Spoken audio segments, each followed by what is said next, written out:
What an exciting few weeks it's been. But finally, the candidates are ready. The votes are coming in. Welcome to the Showrunner Election Night 2015.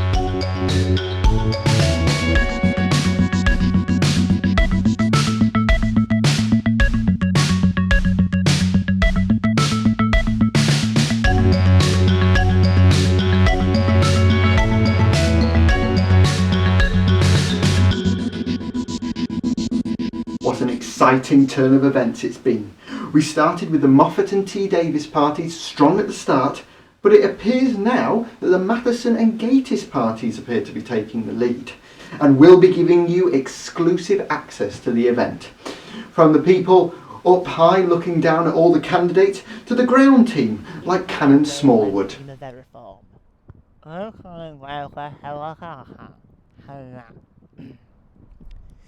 I'm here at Media City talking into this Yeti's Todger to bring you the results and updates from the 2015 Doctor Who Showrunner election. A coveted position which many have fought for, many have lost, and many have died in the pursuit of actually... Can we get a check on that? Do we know if anyone did die? They didn't. Well, I suppose, yeah, it was election, innit? What do you mean we're live? We can edit this bit out. We shall be bringing you updates as and when they happen, albeit not from inside the building. They wouldn't let me in. They took one look at this and they were just like, he's dangerous, so not in there. But I've got a mate in there and he's going to text us results.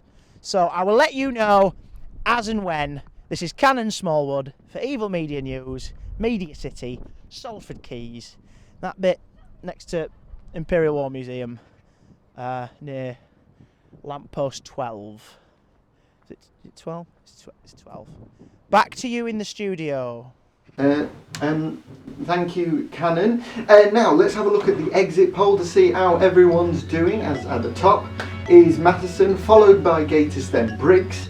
Then Whitehouse is doing well in fourth, and then only can we see the Moffat and T Davis party. So that's how things are looking at the minute. Obviously, you can see down there Dwip, because who really would actually no we can't be biased.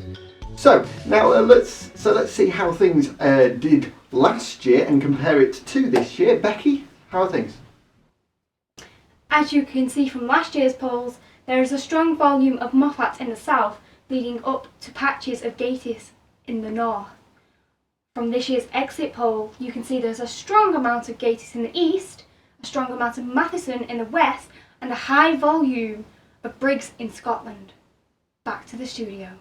Thank you, Becky. Now, because technology has come so far these days, we can actually put our people in a world of their own. So now our new reporter, Douglas, is going to be in a world of his own. And thank you, Michael. Right, I'm Douglas, hello. And I do apologise straight away, because my director was fuming at me for turning up like this. I got the suit, yes, and it's a lovely sunny day, so I thought I'd bring my chinos, because I couldn't find my Ben Shermans. Right, let's get to it. As you can see from this brilliant graph here, we've got the Mathewson party, the Gatiss, and the Briggs. They are the three leading parties at the moment. But, as you can see, there is no landslide that there was in 2008, where Stephen Moffat rode into headquarters on RTD's back. It was quite astonishing, really. Anyway, they need a 312 majority to be an overall majority. And if there isn't a majority, then it means they'll have to work together as a coalition. Which is a pretty bad idea, if you ask me. No, actually, no. I'll tell you a bad idea. It's one that my friend Graham came up with, and it was honestly the stupidest thing he'd ever said. Microwavable underwear. That is as bad as a coalition. Back to the studio. Thank you, Douglas. Now we can go back to Canon, who hopefully has been out on the streets and asked you, the public, what they think and who they think's going to win. Canon. Hello, Canon Smallwood here. No updates as yet. Back to you. Sorry? We've not had any updates, so there's no need to... Have you asked anyone who they think's going to win? Well, no. No, we haven't. We approached people. I approached a woman about it, but... And what did you do then? Did you ask her anything? When in the brief, you just said approach people, so I just approached her. I didn't ask her anything. It was quite awkward, actually. It was a very uncomfortable experience. That's probably why she left. You absolute. Go and ask someone who they think's going to win. Go and ask someone. But there is no one here. There was someone. Well, go out. Media City's huge. Go out and go and ask someone. Go on. All right, okay. No. What do you do? What do you do? Pick the microphone back up. Cannon. Go. Come back. Pick the microphone up. Cannon, pick it up. Pick it up. The cord's not long enough. What? Finish your report, then go and ask who they think's going to win. Yeah, but your camera won't be on then, will it? So you won't hear me if I'm asking We'll him. come back to you later. Oh, For goodness sake. Yeah, okay, fine. This is the flag. This is Cannon Smallwood reporting live, Regal Media News. Come In on. the cold. Back to you in the studio. Now go do something useful, for goodness sake. Not with the view. What are you doing? Now, as we said, the last 3 weeks have been incredibly exciting, and Billy has the lowdown on what just has been going on. Billy? Yes, Dan. Well, you know, this entire election has been a really big surprise for all of us. Everyone thought it would be a competition between Russell T Davies, Stephen Moffat and Mark Gatiss, but what's really happened is, you know, a big surprise. Jamie Matheson's taken the front. It really does look like he's going to be the winner. Also, we've got a big surprise indeed from Nick Briggs. The fans are all like piling up to vote for him, and it's just very exciting really. It's gone very unpredictable. I don't think we've ever had a showrunner election you know, like this before, where anyone could win it, but not Matthew Graham. No, not at all. Not Matthew. Thank you, Billy. Now, unfortunately, we haven't managed to get any of the party leaders except one, and unfortunately, gladly, it's the leader of DWIP. Yes, we're going to go to him now. It's just. Yeah. Well, I think obviously the election's going a bit stupid, if I'm honest. I mean, I can't see why Jamie Mathieson, or whatever you pronounce his name, is going to be in charge just because he's written 2 episodes. So what? You know, I've written fan fiction. I know people have written fiction more longer. Oh dear. Oh no. There appears to be a bit of a technical issue. The microphone doesn't seem to be working. These things sometimes happen, so that's a shame. We'll try and get back to you later, leader of DWIP. So now let's go up in the skies and see what one of our correspondents is up to, watching one of the candidates. So how is everything going? Hello, superb here. Currently flying the skies, well, hovering, as is the helicopter way. I'm hovering, as we've established, over Mark Gatiss, a very important candidate in the current election. He is at this moment in time watering his geraniums, or are they barcopas? I'll be sure to get that information to you short. And oh, he's just staggered on the damp patio and lost a flip-flop. Does someone want to help him? Oh, it's back on. A bit of a scare there, but I can confirm that the flip-flop is intact and back on the foot of Mr. Gatiss there. If I do say so myself, he handled that climactic situation extremely well, and being unbiased, I would not be at all surprised if he didn't handle every situation in the world as coolly as he did right there, and give a performance that is frankly superb. Back to you in the studio. Thank you, superb. And now back over to Douglas. How are things going? Hi, I'm here. So I just had to change my shirt. It was getting really warm in here. I can't believe this. Right. Sorry, what did you ask me again? No, I wasn't listening. Tell you what, no. I've got something funny to tell you. It's something Graham did the other day, actually. Right. We went on a night out. It was a good Saturday night out. The drinks were flowing and there were a few bubblies, yeah. Anyway, he was sick in the middle of the road thanks to a dirty kebab he just found on the top of a bin. And I laughed at him. I said, "What are you doing, Graham? Graham, what are you doing? You're a mess, Graham. Your life, it's a mess." So, I don't want to go out with him again for a weekend. He's a mess.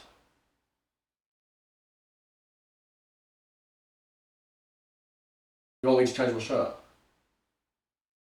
Okay, so now, unfortunately, we have to go back to Cannon Smallwood. Cannon, where are you? Cannon. Well, I'll be perfectly honest with you. There's a lot of bridges. I got a bit lost, so a lot of wind as well. So I can start walking back to you, but I've got a feeling I'm going to get blown away. Wait, oh, bridge is moving a bit. Bridge, I'm not qualified to deal with this.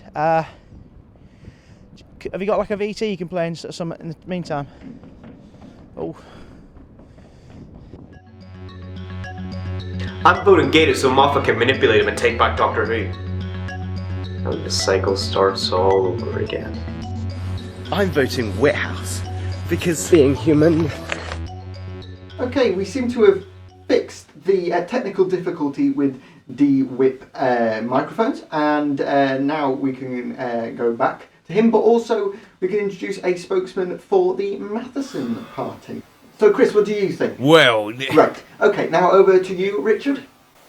Actually, looking back at the election campaign, the dirty dealings done by the Doctor Who Independence Party have been absolutely abhorrent, and I think the leader should be completely ashamed of himself. Yeah, definitely. Well, thank you guys. Sorry we can't come back to any of you. And now let's go and see what Billy is thinking about the event and how everything's unfolding. It looks like Jamie Matheson is going to be winning it. He's been winning it from the beginning, from the polls when the polls were first opened. Nick Briggs has been a close second, but I kind of don't think that distance is going to be made. The only person that we're very sure is not going to be winning this election is the two people we thought would win it, Russell T Davies or Stephen Moffat. Mark Gatiss is still in predicted third place, but he's been predicted as the safest pair of hands, but it doesn't look like that's going to be the case. It doesn't look like that. The show is going to be in safe hands. It looks like the show is going to be in unpredictable hands, but in very popular hands. Let's put it that way. Okay, so now, well, unfortunately, I have been forced to make us go back to Cannon Smallwood. Cannon, stop messing with your tie. Cannon, you're on the air. Come on, say something. It's not staying down. It's supposed to. I don't stay down. care. Say what you need to say. Have you spoken to anyone? Yes. Sorry, I mean no. I get those two confused. Here at Media City, where the election is taking place shortly, it's very windy, so everyone's gone home. They're not really hanging out here anymore. But I did speak to my mum on a phone call, so I got her opinion. What did she say? Say? As the man on the street, woman on the street, my mum said she doesn't really care about the show. She hasn't watched it for years. It doesn't really matter to her. In fact, she stopped watching when Colin Baker was on for obvious reasons. So you got nothing? Yes. No. Yeah. I mean, yes. That's nothing. Do you know? You should be ashamed of yourself. Absolutely. You are doing an appalling job. Frankly, you've let this whole election night down due to your incompetence. What do you have to say for yourself? Actually, no, don't say anything, because you'll probably say something absolutely stupid. End the report, Cannon. Okay, let's give it a step. What's that? C Brookes. What have you got a packet of crisps for? What are you doing? You utter moron! Put them away and end the report. When I'm under pressure, I like to have a crisp. It makes me feel better. It makes me feel like a lad again. You are impossible. What is wrong with you? Put those crisps away. No, not just down to the side. Away. Right. Now end the report. End the flipping report before I come to where you are now and shove you into that flipping river. I wouldn't like that. No, you wouldn't, but it's what you deserve. Now end the report. End it. This is Stop crying. You are a flipping reporter. This is Cannon Smallwood. Yeah. Reporting from Media City. Great. Salford Keys. Greater Manchester. in northwest of England, in Great Britain, in Europe, planet Earth. Get him off my screen, he's giving me a migraine. Right, okay, so now we can finally talk to the leader of DWIP. Sorry, Chris, that we've been neglecting you a bit. Anything to say? Finally. Well, I think... Sorry, we have to stop you because we have something far more important to cut to. So, please cut to that now. It's time. If you like. I mean, I'm sorry, yeah. I'm voting T Davies because I picked the wrong box. I'll be voting for Terence Dix in the upcoming election. I know he's not in the running, but it were better back then, wasn't it? Because if you missed an episode, you won't have to go on this iPlayers nonsense or wait for it to come out on digital download. You just pick the book up at your local Smith. You've written the book version, you read that, there you go. It's as good as a repeat, that.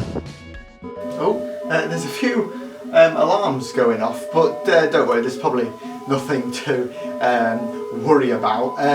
So let's go back to the skies and see how our candidates are doing. Hello, Hapax Legonomenon here, and I am in a helicopter where things are quite literally up in the air. That's right, I'm currently circling the house of Jamie Matheson. Matheson being the most popular choice here in this election voting campaign. Now, I've got exclusive footage right here, and I'm looking down on Matheson right now, and it appears that he's actually on the lavatory, of all things. And yes, he's reading a Target novelisation written by Terence Dix. I can't quite make out the title, but I can say it looks like a corker. Wait, he's getting up. He's getting up. He's walking to the window now. Yes, is he waving? No, I think he's doing something else. Yes, and now he's picking up a phone. He's dialing 999.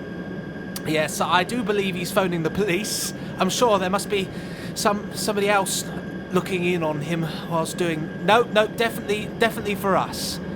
Yes, I can... Oh, look. Police helicopters.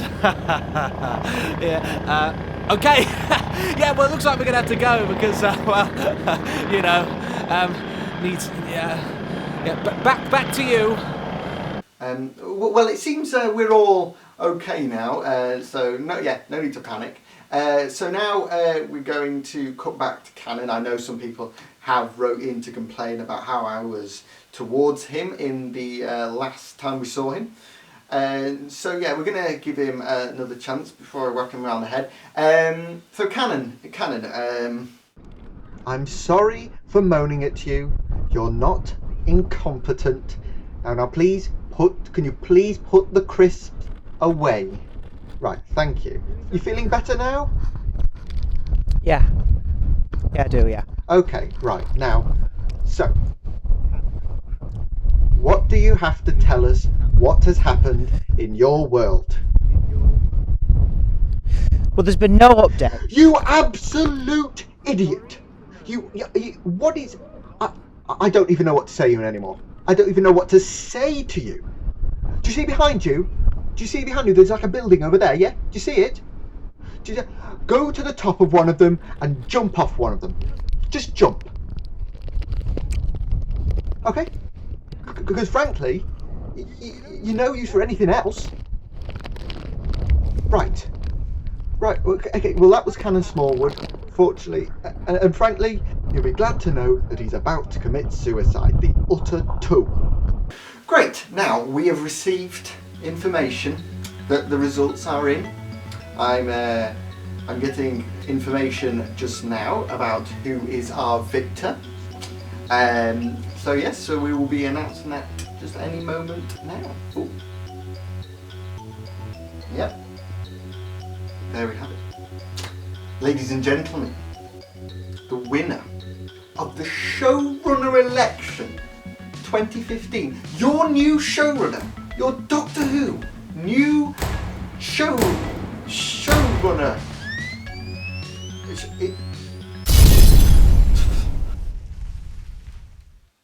Oh, right. Okay. Oh, flip.